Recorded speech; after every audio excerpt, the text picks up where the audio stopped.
دوستو یہ کہانی ہے پاکستانی بہادر پائلٹ کی۔ فضا میں شور تھا، F-86 سائبر کی آواز ایئر بیس کی دیواروں سے ٹکرا کر گونج رہی تھی۔ فلائٹ لیفٹیننٹ عدنان آج کچھ مختلف سوچ کر اڑا تھا۔ دل میں ایک بے چینی تھی، ایک جذبہ جو کسی کو کچھ دکھانا چاہتا تھا کہ پاکستانی پائلٹ صرف وردی ہی نہیں پہنتے، آسمان کو چیرنے کا ہنر بھی رکھتے ہیں۔ لاہور کے اوپر پرواز کرتے ہوئے اس کی نظر راوی کے پل پر پڑی۔ دل نے کہا کیا میں یہ کر سکتا ہوں؟ دماغ نے روکا، لیکن دل نے کہا یہ قوم دیکھے اس کے سپوت کس مٹی کے بنے ہیں۔ ایک جھٹکے میں اس نے طیارے کو نیچے کی طرف موڑا۔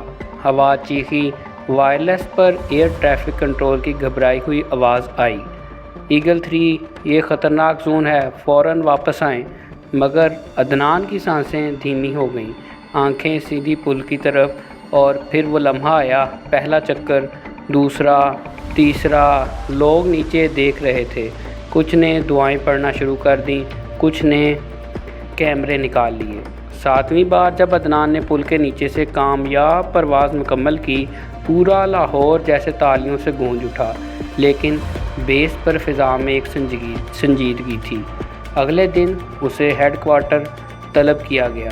دروازہ کھلا، عدنان نے وردی درست کی اور ایئر مارشل اصغر خان کے دفتر میں داخل ہوا۔ کمرے میں خاموشی تھی، صرف ایک نظریں تھیں جو عدنان کی آنکھوں میں دیکھ رہی تھیں۔ عدنان، تمہیں پتہ ہے تم نے کیا کیا؟ جی سر، جانتا ہوں، حکم عدولی کی، مگر صرف ایک جذبہ تھا، یہ دکھانے کا کہ ہم کمزور نہیں۔ اصغر خان کچھ لمحے خاموش رہے، پھر میز پر سے اٹھ کر اس کے قریب آئے، ایک ہاتھ عدنان کے کندھے پر رکھا اور کہا، تمہارا جذبہ بے مثال ہے، تم نے اپنی مہارت ثابت کر دی، لیکن بیٹے صرف یہ جذبہ کافی نہیں ہوتا۔ نظم و ضبط، ڈسپلن اور مقصد، یہی ایک فوج کو عظیم بناتے ہیں۔ عدنان نے سر جھکا لیا۔ اصغر خان نے آخری جملہ کہا، اگر یہ مہارت کل دشمن کے خلاف استعمال ہوئی تو پوری قوم تم پر ناز کرے گی، لیکن امن میں ایسی حرکتوں کی قیمت بڑی ہو سکتی ہے۔ وعدہ کرو آئندہ تمہاری پرواز دشمن کے دل دہلانے کے لیے ہوگی، نہ کہ دوستوں کو حیران کرنے کے لیے۔ عدنان نے سلیوٹ کیا، سر، وعدہ رہا۔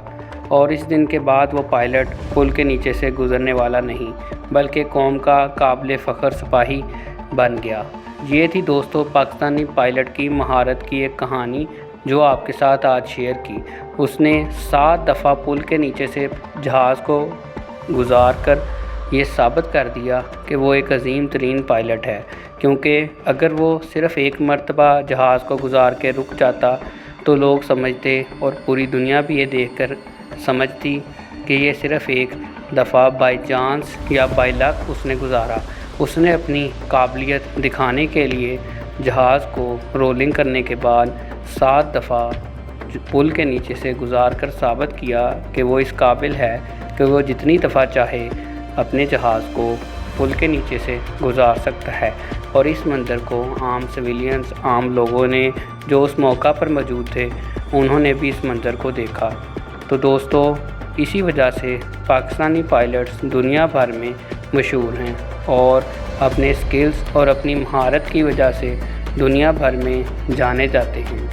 اگرچہ پاکستان کے پاس وسائل کی کچھ کمی ہے، لیکن اگر پاکستان کو بہترین فائٹر جیٹس دے دیے جائیں تو پاکستان کے پائلٹس دنوں میں ہی دنیا کا نقشہ بدلنے کی صلاحیت رکھتے ہیں۔ یہی وجہ ہے کہ پاکستان ایئر فورس پوری دنیا کی ایئر فورس میں سب سے عظیم ایئر فورس اور ٹیلنٹڈ ایئر فورس مانی جاتی ہے، اور پوری دنیا پاکستانی پائلٹس کے گن گاتی ہے۔ پاکستان نے اس کے علاوہ 8 پاس چارلی کی کہانی اور MM عالم کی کہانی، اور ابھی موجودہ دور میں کامران مسیح رجوئی کی کہانی پوری دنیا نے دیکھی، اور ان پائلٹ کی کہانی بھی جو میں نے آپ کے ساتھ شیئر کی، اسے بھی پوری دنیا جانتی ہے۔ اسی وجہ سے کوئی بھی ملک پاکستان سے جنگ لڑنے سے پہلے 100 دفعہ سوچتا ہے۔ امید ہے دوستو آپ کو یہ ہماری ویڈیو پسند آئی ہوگی۔ دعاؤں میں یاد رکھیے گا۔ اللہ حافظ۔